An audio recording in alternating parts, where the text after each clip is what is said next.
ఇప్పుడే జీ5 app download చేయండి. చూడండి మీ ఫేవరెట్ టీవీ షోస్ ఎప్పుడైనా ఎక్కడైనా. ఆ అక్క కొన్ని రోజుల పరిచయంలోనే నాకు చాలా దగ్గరైంది. అలాంటి మంచి మనిషి ఈ లోకంలో లేరు అంటే నమ్మడానికి కష్టంగా ఉంటుంది.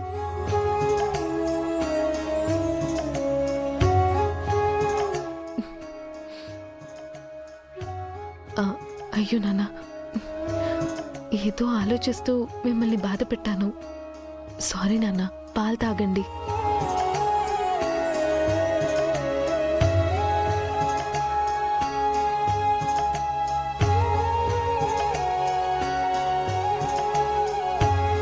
సరే నాన్న, ఏం ఆలోచించకుండా పడుకోండి.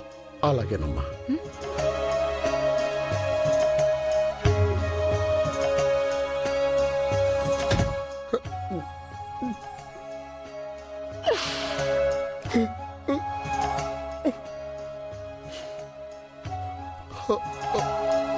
ఆ దేవుడు కనికరించి చివరి రోజుల్లో మీ అక్కతో ఫోన్లో మాట్లాడే అవకాశమైనా నీకు ఇచ్చాడు. మీ అక్క గొంతు వినగలిగావు. ఆ భగవంతుడు ఆ అదృష్టం కూడా నాకు ఇవ్వలేదు తల్లి.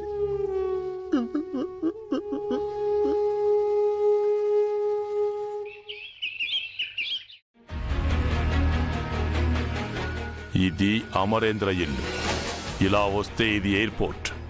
అమరేంద్ర ఇంటి దగ్గర నుంచి అస్థికలు తీసుకుని తన కుటుంబంతో సహా ఇలా ఎయిర్పోర్ట్కి బయలుదేరతాడు. కానీ ఒక 10 కిలోమీటర్లలో ఎయిర్పోర్ట్ ఉందనగా అమరేంద్ర కారు ఇక్కడి నుంచి కుడివైపుకు తిరిగి ఇటువైపుకి వచ్చి ఇక్కడుంటుంది. అందరూ కిందకి దిగుతారు. అప్పుడు మనం వాళ్ళ మీద దాడి చెయ్యబోతున్నాం. నువ్వు చెప్పిన ప్లాన్ బాగుంది గోరా, కానీ అమరేంద్ర మెయిన్ రోడ్ నుంచి రైట్ టర్న్ ఎందుకు తీసుకుంటాడు? అటువైపు ఎందుకు వస్తాడు? అలా వచ్చేలా మనం చేస్తాం కాబట్టి. కానీ ఎలా గోరా? అమరేంద్ర కారు నడిపేది నీతో చేతులు కలిపిన మనోహరి కాదు, అమరేంద్ర కుటుంబం కోసం ప్రాణాలైనా ఇచ్చే రాథోడ్.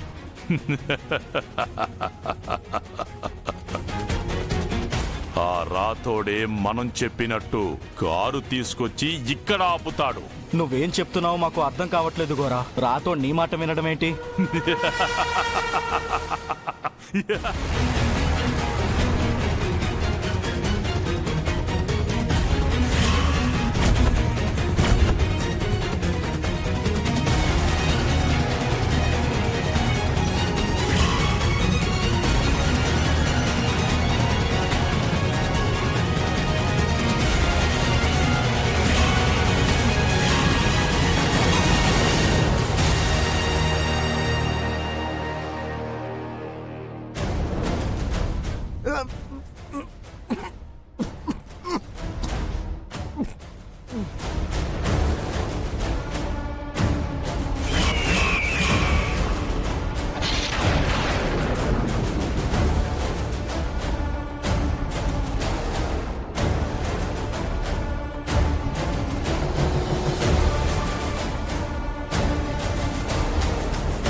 చెప్పు ఘోరా. అమరేంద్ర కుటుంబాన్ని మామిళ్ళ చెరువు దగ్గరికి తీసుకునిరా. సరే. ఎవ్వరికీ అనుమానం రాకూడదు. అనుమానం వచ్చిందా ఓటమే. నువ్వెళ్ళి సిద్ధంగా ఉండు ఘోరా.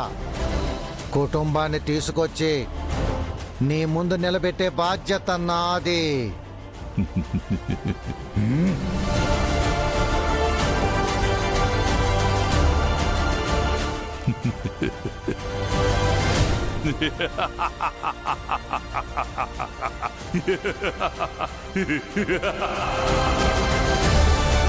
సరైన సమయంలో సరైన అస్త్రం ఉపయోగించవు ఘోరా.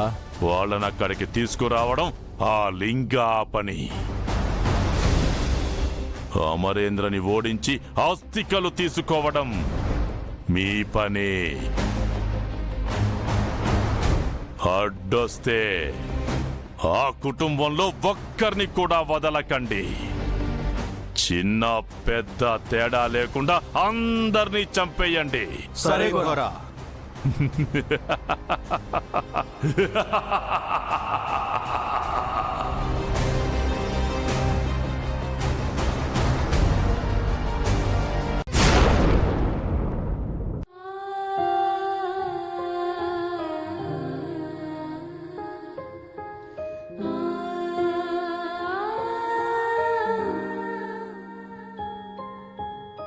మరుజన్మకు కూడా సరిపడు విధముగా ఇప్పుడే చూచుకొనిచున్నావా బాలిక?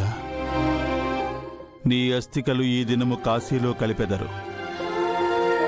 అరుంధతిగా నీ ప్రయాణము ప్రస్థానము నేటితో ముగియనున్నది. బంధములను బాంధవ్యములను వదలి నీ ఆత్మను పరమాత్మనందు కలుపుటకు సమ్మతింపుము బాలిక. గుప్తా గారు, తండ్రికి దూరం అయ్యాను.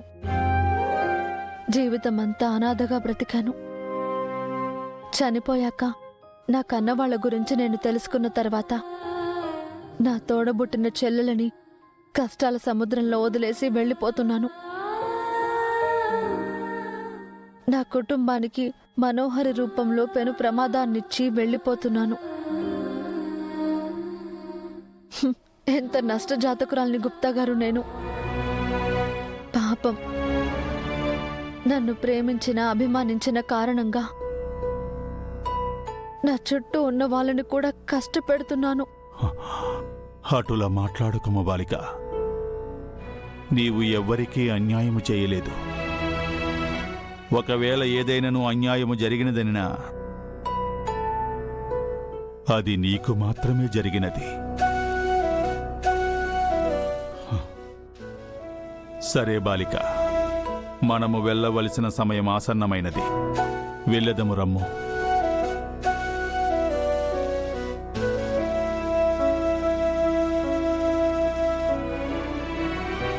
అస్థికలు కాశీలో కలిపే వరకైనా నన్ను ఇక్కడే ఉండనివ్వండి గుప్తా గారు.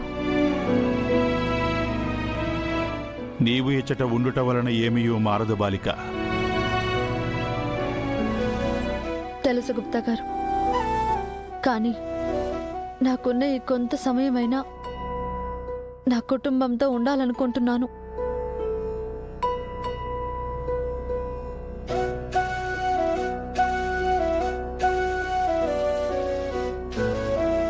అటులనే కాశీ నుండే మనము మా లోకమునకు బయలుదేరవలెను.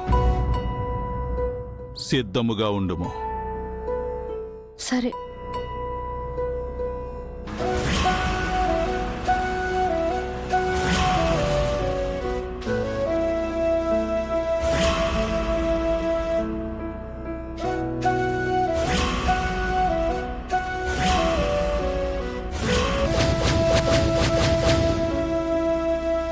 జీ5 యాప్ డౌన్లోడ్ చేసి అన్ని ఎపిసోడ్స్ పూర్తి ఉచితంగా చూడండి.